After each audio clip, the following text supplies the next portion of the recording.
Welcome to the world of stand-up. Hey, what's up, my friends? Welcome back to another episode of Stand Up. As you're aware, I am your host, Bryce Prescott, and I'm super grateful for today's episode. I do have to say, it is another solo episode because, you can see that I'm by myself, which is great. I've been having some scheduling conflicts. I've got some really amazing guests lined up for the next coming weeks that I'm excited for you guys to be able to see and hear their stories and to just, kind of see the magic we do over here. But the past week, I had a pretty transformative experience. It was one of those life-altering experiences. And because the tagline of this show is a show about life and laughs, I wanted to talk about some of the funny things that happened in this life-changing moment for me. Here's the problem that I see, and here's how that problem relates to what I'm about to share with you. The problem that I see is we as a culture and as a society, we are deathly afraid of violence.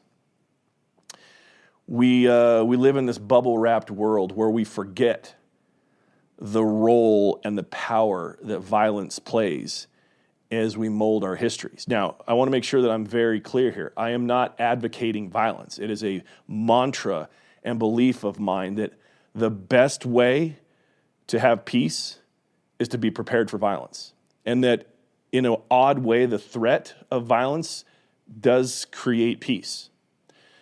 So if you understand that and you unpack that statement a little bit, what you'll find is that, in order to prepare for violence or prepare for war, you have to then know how to be violent. Now, I'm not saying or encouraging anybody to become violent.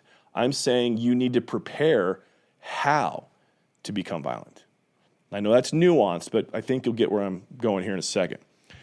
I had this crazy opportunity. One of my really good friends, a gentleman by the name of Sean Whalen. Sean's out of his mind, dude. Like, this guy is he's about as alpha as it comes, and he is all about emergency preparedness. The guy has more guns than I could ever count, and he knows how to use them. He knows how to train. He's prepared. Like, he's got this whole plan that he's created for his life, where no matter the situation, that he and his family would be protected and prepared. I mean, this dude even has satellite phones. Like, he's like, if the power was to go out, I'm still going to be able to contact my loved ones because my wife has one and all these other people that are in my circle have them. It's a really, really great concept. Takes a lot of commitment to fulfill. And it's worth it, but it takes a lot of commitment. Most people in our day and age aren't thinking about stuff like that, like how to clear a room in your house if there's an intruder, like how to handle it if somebody was to pull a gun on you, and what you would do in preparation for that. I mean, these are the type of things that are realities for a lot of people in cities and where there's crime and whatnot, but we don't actually conceptualize that we might actually be somebody that would need to learn a skill set on how to de-escalate a violent situation or how to de-arm somebody, etc. Anyway, all that notwithstanding, Sean lined it up to have this incredible guy whose name is Raul Martinez Jr. come. He owns Rogue Methods. Raul is actually going to be on the podcast at some point in the near future. Raul, he trains the most dangerous men on the planet. This guy's mind, when it comes to strategy and skill set and understanding how the brain works and how to, everything from learning how to de-arm somebody that's got a gun pointed at you, how to engage in hand-to-hand combat in a way that gives you leverage of the body. I mean, he's trained in jiu-jitsu and judo, I believe. He's boxed. He's done tours in the Middle East. He's trained Secret Service and law enforcement and SWAT teams. I mean, this guy is just a badass. So he knows every angle of the violence game. Well, Sean invited him into Utah to do a 2-day training of these type of skill sets for himself and his family and some of his friends, and I just had the privilege of being a part of this weekend. So let me just recap what that means. I was trained for 2 days on learning defensive skills, hand-to-hand combat, weapons defense training, medical things like how to engage a tourniquet in the middle of a high chaos situation, how to, deflect knives knife fights and knife wielding, ways to use my body in combat that gives me leverage and understanding angles and understanding aspects of the experience of those type of encounters that make it so that I'm mentally prepared for everything and physically prepared. It was bananas, dude. Like, it was one of the most eye-opening and humbling experiences that I've ever had, because until you've recreated or trained for violent situations like that, you forget how taxing it is in the moment to deal with it. Like right now, if you were to envision what would happen to you if you're with your family and you're walking down the street in some downtown somewhere in the United States and somebody comes up on you and pulls a gun on you. Would you know how to handle that situation? Would you know what to look for to see how serious the threat is? Would you know how to communicate with the person that is attempting to harm you in those moments? Because most people have watched Jason Statham movies and like, oh, I know what to do. I'd be a badass, but you freeze. Like the fight or flight response of the human being is real. And until you put yourself in those positions, most people don't know how they would handle it. And I'll follow it up. Most people suck. They flounder, they fail, they put themselves in further harm's way, or they do things in those moments that they don't need to that make it worse for them. So I'm going through all these scenarios, and like it's literally like, I mean, I'm going toe to toe with grown ass men that are trying to pop my head off. Like we are recreating potential scenarios of physical violence. I mean, I got punched. I got gun pulled on me. I mean, it was a simulation gun. It looked and felt and everything like a real gun, and it even had a blank round in it, a round that didn't shoot out the barrel, but it shot out the casing, so it could feel like what it was like going off. I'm in these situations looking at this and experiencing this and realizing, oh no, there's a lot I don't know.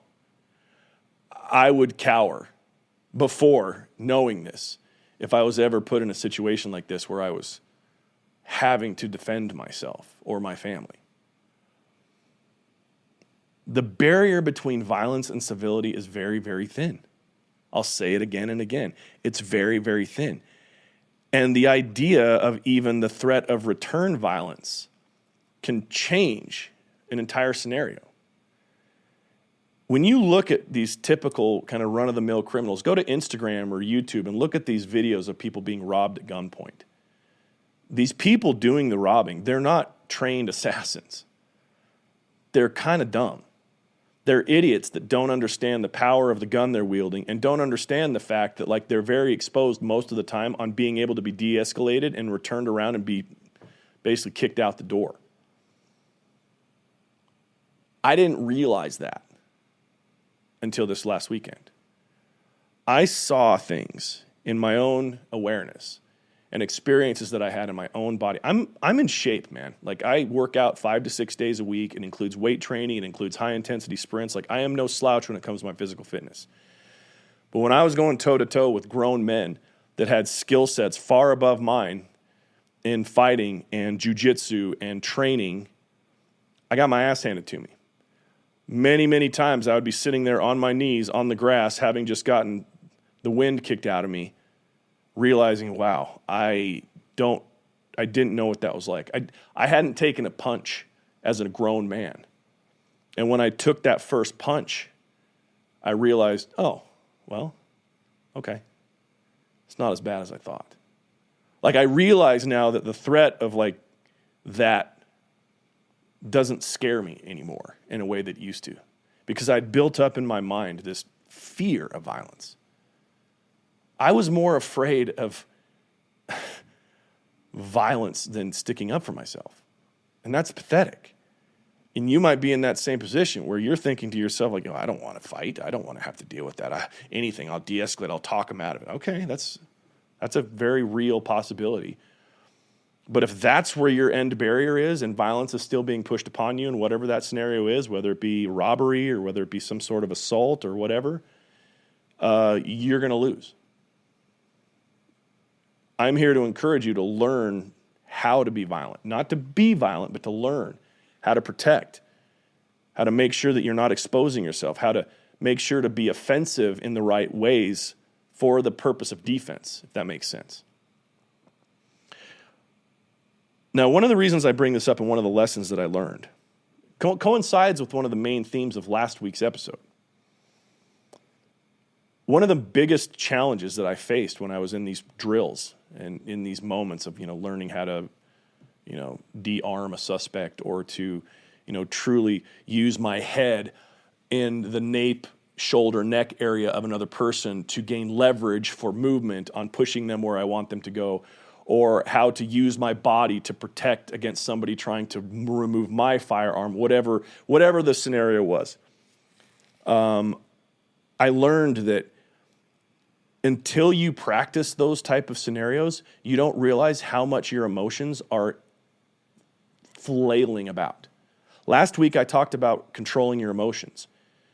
Learning the strategies of violence and learning how to use violence in a proper way requires you to control your emotions, requires you to breathe. There would be times where, like in this one scenario where I was laying flat on the ground and I've created a holster with a gun on my chest, trying to keep it out of the hands of the person who's trying to rip the gun from my hands. And my breath, I'd be holding my breath. And then I would hear from my coach being reminded, breathe.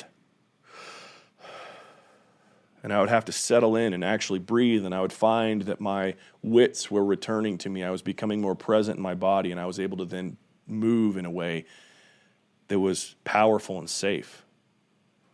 All because I was controlling what was not being controlled before. My breath, my emotions, my feelings. There was one time where I realized how key of a part that is when it comes to the timing associated with life and death. One of the exercises that we had to do was we had to learn how to use a tourniquet and how to use it properly, how to assess whether the wound that had been created needed a tourniquet or not, and if it did, how to use it, where to place it, the whole deal.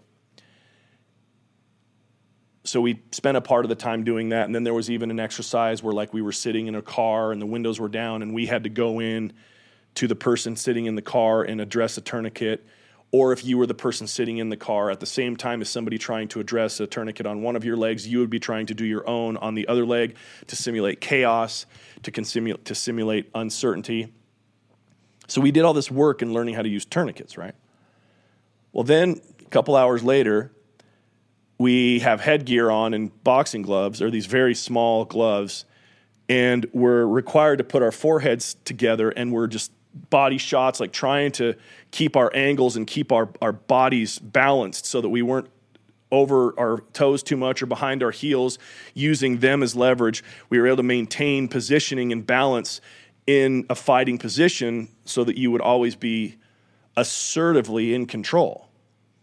And we're swinging, bro. We're pop, punching each other. I mean, I'm taking hits to the side of the head. I'm taking hits to the back of the head and my sides, everything. We go for a certain specific timed round. Round is over, and all of a sudden, I'm sitting and my heart rate is peaked. I'm at 185 beats per minute on my heart rate. I'm looking at my Apple Watch while this is happening. And all of a sudden, then Raul comes over with a tourniquet. Hey, put this tourniquet on you. First one to have it done wins the round. And so I'm in the middle of this intense endorphin, adrenaline-filled experience, and now I have to critically think how to use this tourniquet, how to put it on my leg, what do I do with it? And I realized in that moment that, oh, dude, you have to recreate these scenarios if you're ever going to have them be something that you do with ease in the heat of the moment. The beautiful part about this is that principle, that is called creating an associated state when it comes to goal setting. So if I have a goal to be proficient with a life-saving skill, such as applying a tourniquet, that means that I have to understand what that would look like and feel like and experience all the senses, taste, smell, sight, all of it in that moment. I recreate that. That's what was provided for me in that moment as I'm fumbling about, okay, and I had to breathe, put it over my leg, do the thing, apply it, the whole deal. And I was again reminded that like the only reason I was able to be as proficient in that moment as I was in that exercise after having just fought a grown-ass man was because I was able to control my emotion in that moment. But I felt and recognized the chaos of that emotion. It was really, really crazy. So why do I bring this up with you? Because I heard a very interesting quote to start this weekend of training. And the quote was this: "You are your own first responder." If something happens in your life, you are your own first responder. You can call the cops or the fire department or whatever, but until they get there, it's up to you. And what if in, some crazy case they never come? Or you don't know when they're going to be there, and it's a life and death situation. Somebody's gotten hurt, or there's an injury, an assault, something that is very time sensitive to save a life, and the first responders aren't there. You are your own first responder. So that means in a very real way, you are the one required to learn the skill sets, to adopt the mindsets, to be able to handle that for yourself. That means looking at the world a little bit differently too. That means looking at it through a preparation eyes. It means looking at it with eyes of preparedness. What would I need if this was the scenario? And then providing it for yourself. I was pretty humbled because at the time I realized I don't have firearms in the places I need firearms in my home. I don't have a medical kit in my car. There's a lot of things that I'm not, or up to that point, wasn't prepared for. Now I am, because it matters to me now. It became something that I didn't know what I didn't know, and now that I know what I don't know, and so I'm bridging that gap so that I know it. That sounded like a mouthful, bro. I didn't know what I didn't know, and then it went from being something that I know that I didn't know, and now that I know, no. All right. Anyway, there's something else that I've learned as well, and that's that history actually favors violence. Look at our culture right now. History favors violence. There's been no massive historical redirect that didn't come with violence. And so understanding that, when you look at the nut jobs we're dealing with right now in the world, you better learn this stuff, man. Because one of two things is going to happen. Violence is going to be imposed upon you at a certain point, or you will be the imposer.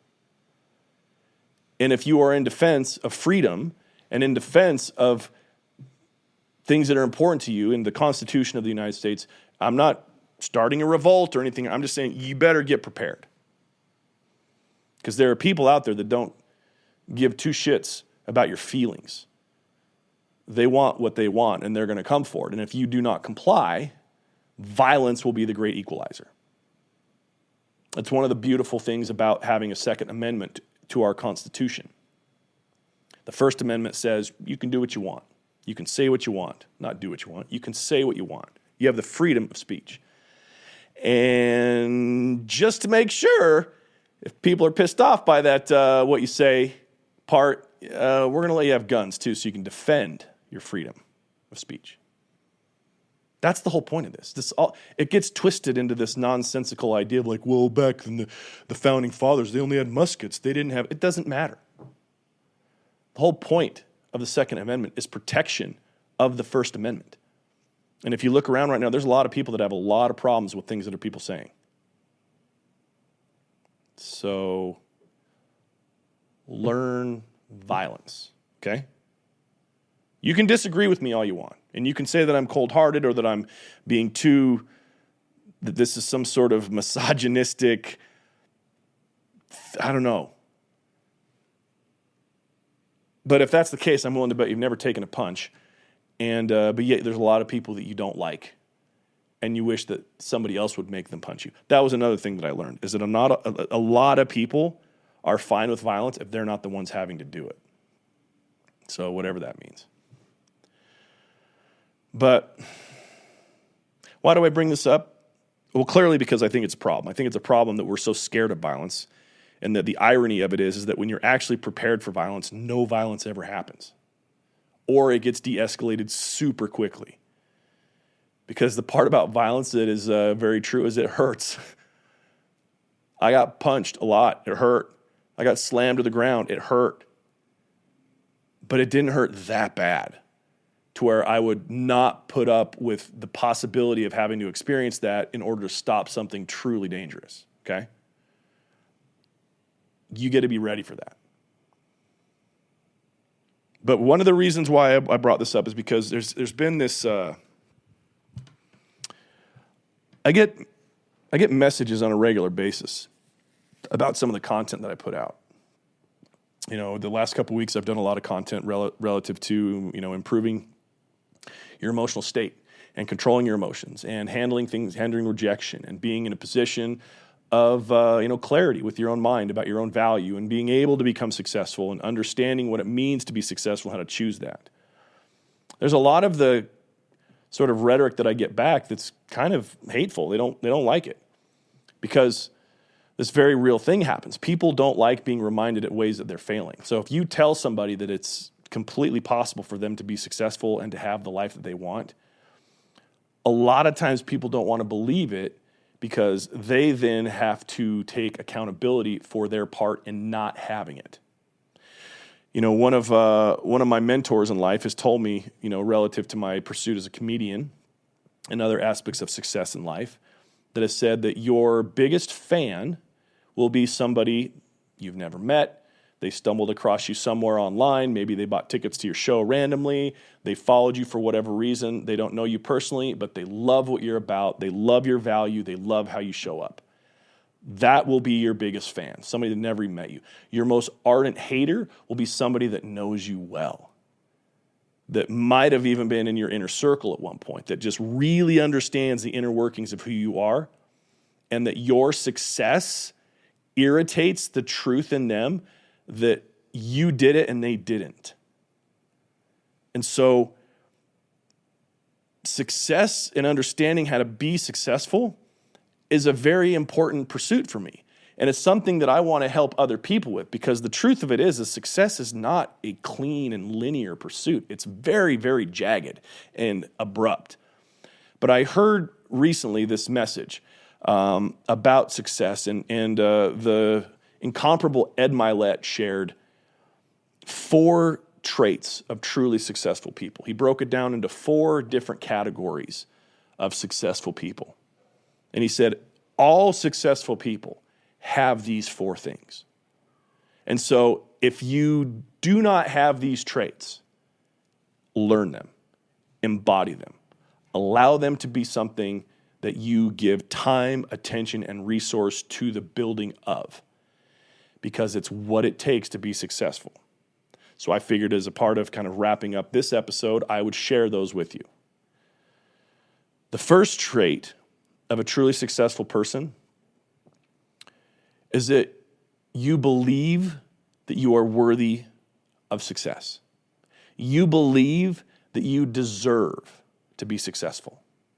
When you consider the idea of where you are now and where you want to go, there is no internal pull that says, that's not for me, I'm not good enough.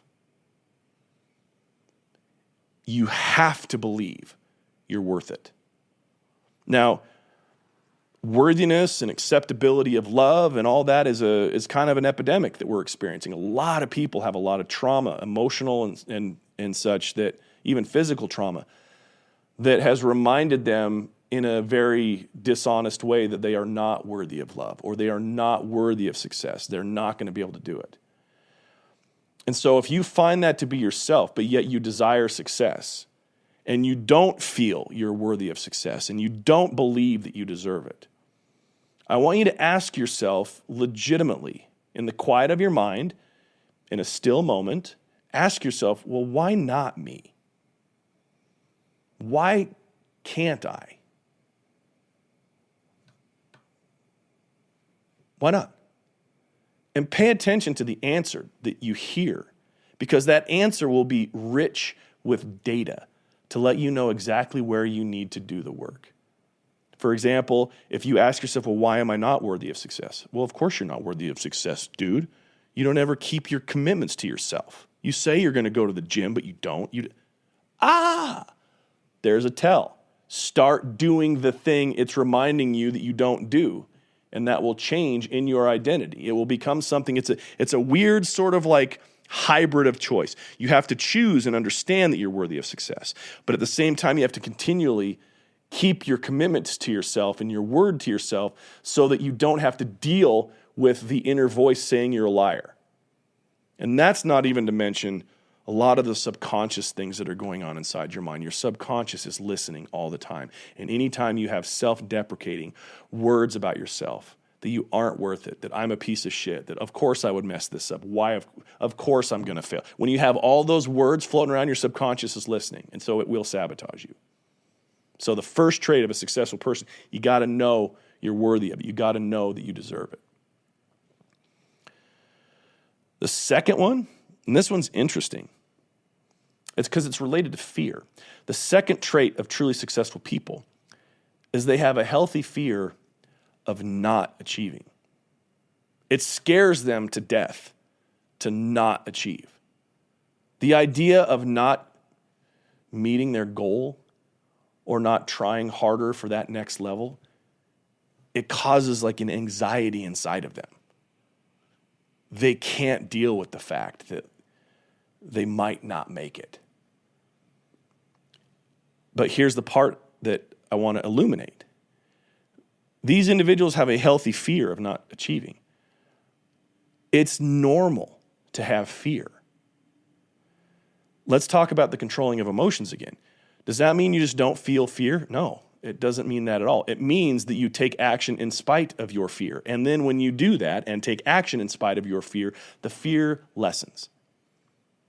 And then you achieve, and then you set a new goal, and the fear is still there. Make friends with your fear. See, there's a beautiful thing that most people don't differentiate, and that is the difference between fear and danger. There are some things that are fearful, that you experience fear for, that emotion of fear, that legitimately, there's nothing that could hurt you. You're just scared for some reason. You're afraid of what somebody might say back to you. You're afraid of judgment. You're afraid of, I don't know. But they're not dangerous. It's not like it's actually going to cause harm to you. See, understanding the difference between fear and danger will help you to live with a healthy amount of fear of not achieving your goal, because you're not lumping into the internal conversation you're having with yourself that there's some way you could get hurt. Let me give you an example of how that might manifest itself. Let's say you have an opportunity to invest some money in something, even if it's a little bit of money. And you have a fear that it will fail and you will lose that money. That's a normal scenario. Maybe it's investing in yourself and do a coaching program. Maybe it's you're going to, buy stocks, or maybe it's you're going to get into real estate and flip some houses. You have a fear of putting that money out there because you don't want to fail. But yet you have a fear of not achieving at the same time. Where that fear could become dangerous is if you're using your last bit of money ever, and if this doesn't work, it means your kids go without diapers and food, and that your housing situation gets compromised. That's a dangerous move. If you're wise enough with the amount that you've chosen to invest in this specific example, there's no danger involved at all. Yeah, you might lose money, but you might have a return as well. But understanding that gauge for yourself is important. And so to truly be a successful person, you have to have that trait that it scares you to not achieve.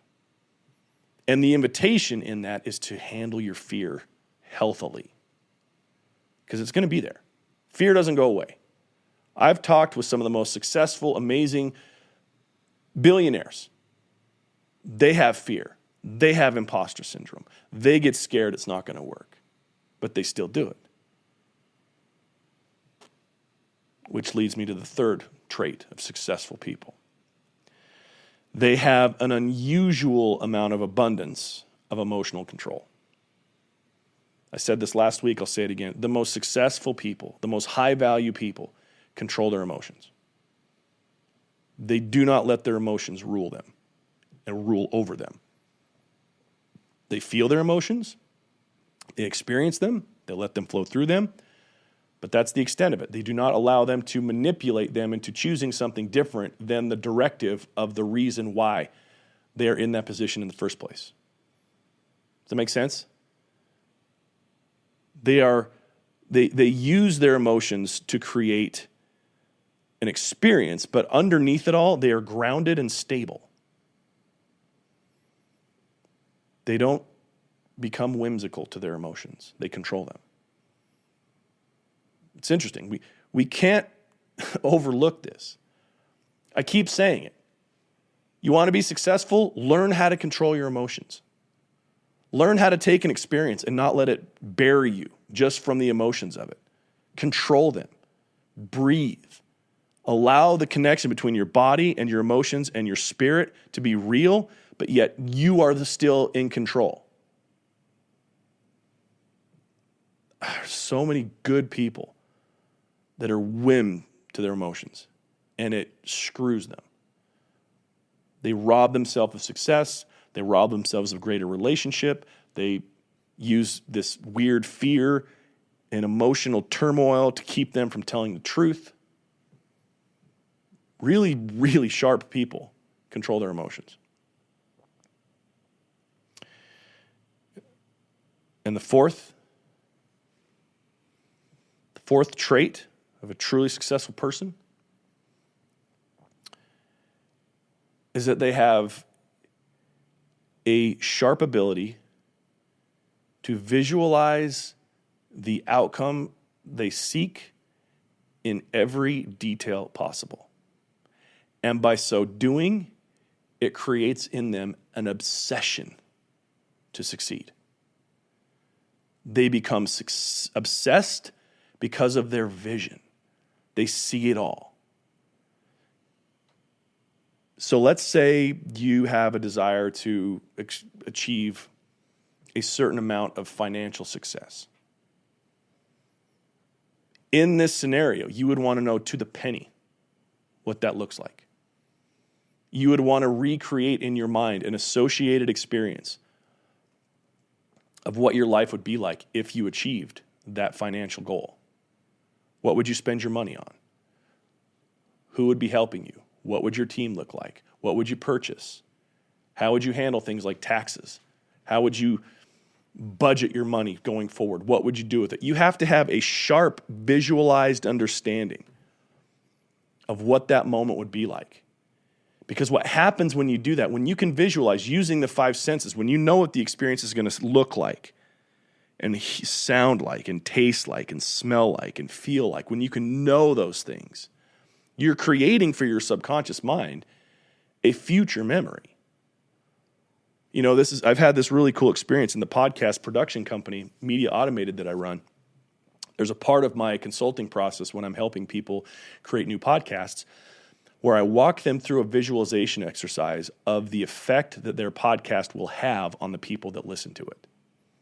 And it's always a very emotional experience. I'm describing to them these people coming across their show and having an effect that changes their life, that changes their family, that gives them a different mindset, that allows their understanding to be better. I walk them into this emotional world where they get to see and touch and smell. They can see the effect that they and their message are having on people. And at the end of those visualization exercises, I tell them, we've called this forth. This is a real experience somewhere. Wait for it to happen. And I've had many, many clients 6 months, 12 months down the road say, dude, you remember when we did our visualization exercise and we talked about the guy that was doing the thing? It happened. He had created in that visualization exercise with me a future memory. Something that the universe and his unconscious mind now had fodder to create back and to give him as a reality. It's so real. That's why successful people understand the power of visualization. You have to go there in your mind. You go into the deep end of the pool so that you can see and feel and hear and know exactly what that will be like when you get it. And by doing so, it actually removes some of the fear. It actually lets you know, I could handle this. It makes it so that you feel more emotional control because you have excitement as you move forward in that. These are all connected. So if you want to be successful, just to recap, the first thing is you got to believe you're worthy of it. You got to understand that you deserve it. The second thing is you have a healthy fear of not achieving. Understanding it's normal to have fear, but just understand the difference between fear and danger, and it's okay to feel fear. Make friends with it. The third is that you have an unusual abundance of emotional control. You got your emotions under wrap, dude. You are not at whim of your emotions. Your emotions are grounding and stabling for you. And the fourth is that you visualize with incredible detail, and it makes you obsessed in the outcome. Now, one of the things I want to end with here is this encouragement. I've had people tell me in conversation that the success is hard. And there's a part of it that is. I know I have a lot of room to grow and a lot of things to achieve. I have succeeded in some ways and I've completely failed in others. But more specifically, success isn't hard. It just requires something that is a lot more difficult for people than I thought, and that is consistency. If you and I were sitting here in this room having a intimate conversation about the real specific details of my journey or your journey, what I would be able to tell you about my trek and my journey to success and the things that I've been doing to try to become more successful in areas of my life like stand-up comedy and like in podcasting and in my business is that it's dirty. And I don't mean dirty in a moral way it's clunky. Success is clunky. It requires you just to keep going when you don't want to. It requires you to be willing to course correct when it doesn't feel right to course correct. It requires you to look yourself in the mirror and be like, "Whew, man, I thought I had it figured out. I don't." But I still have to put my foot in front of the other as well. You have to be consistent. Imperfect consistency, you can take a consistent idiot and they will succeed far and away every time over an inconsistent genius. That's why there's a lot of really successful people out there that when you talk to them, you're like, I think this guy's he's an idiot, isn't he? It's because you don't need to be smart or brilliant. You just need to be consistent. And you need to know where your weaknesses are so that you can surround yourself with the people that uplift the things to which you're weak at.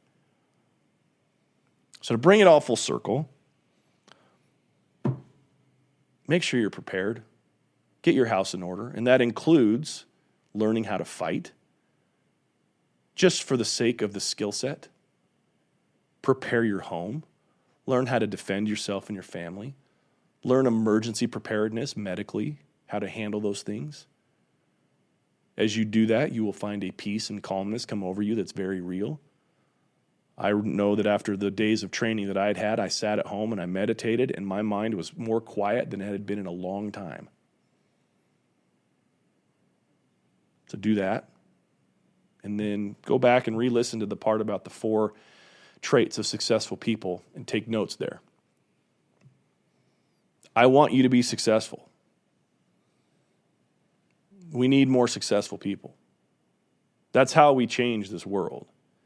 It's an individual effort towards your own success, and then you get into the right tribes, and you get in the right associations, and you start to realize how many other people are seeking success and working towards success. And you realize that all of the rhetoric of living a shitty, nonsensical life doesn't have to be there, but you can change it. And it just requires your imperfectness, but consistency. So go do that. All right, friends, that's all I got for you today. Look, we'll have some good interviews coming back soon, and it's going to be back to normal. But thanks for indulging me on these episodes. If you are listening to this on the Rules of the Rebellion feed, because I've been putting these solo episodes over there, come over and check out the stand-up feed. And if you are listening to this on the stand-up feed and you want to go check out my self-development podcast that has been around since 2013, it's called Rebellion. Go check that one out too. But anyway, my friends, Please subscribe to the channel. Please subscribe. Leave me a rating review on iTunes. If you've enjoyed this, please keep the conversation going. Make sure this is something that, if it's working for you, please help me get into the ears and eyeballs of those that might need it and that would be that would enjoy this entertainment, that would enjoy this sort of line of kind of blend of life and laughs and all that. Help me grow the show, please. And any of the efforts you're